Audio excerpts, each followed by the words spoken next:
Belasan orang tua siswa protes kepada pihak sekolah SMA Negeri 1 Jenggara karena anak mereka tak lolos masuk di tahun ajaran 2018.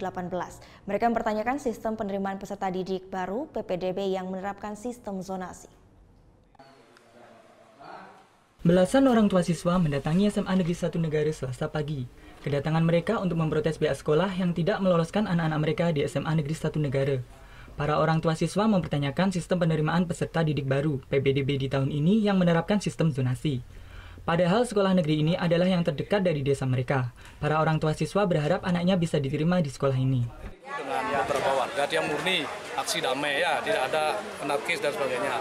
Cuma menanyakan bagaimana sistem yang digunakan, itu yang pertama. Nah, karena kemarin salah satu warga Tiang itu anaknya nangis di sini, dan Tiang setelah datang ke SMA 1 katanya kan, nah sistemnya ini kok ada sistem zonasi kakak, Diki mengembang untuk yang sebelumnya Niko PPDB sebelumnya itu ada jalur lokal melibatkan lingkungan terdekat. Pihak sekolah pun menyambut dengan baik aspirasi dari para orang tua siswa, namun peraturan ada di tingkat provinsi. Kedatangan mereka ini kami anggap bagus sekali karena semua itu sangat berharga.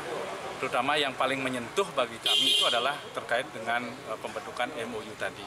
Sehingga benar-benar masyarakat lingkungan sekitar ini merasa menyadari itu adalah rasa memiliki. Tadi aspirasi tadi yang kami pastikan akan kami salurkan, akan kami sampaikan ke provinsi.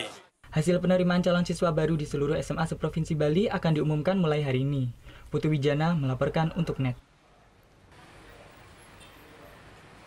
Oh yang beneran? Iya, oke.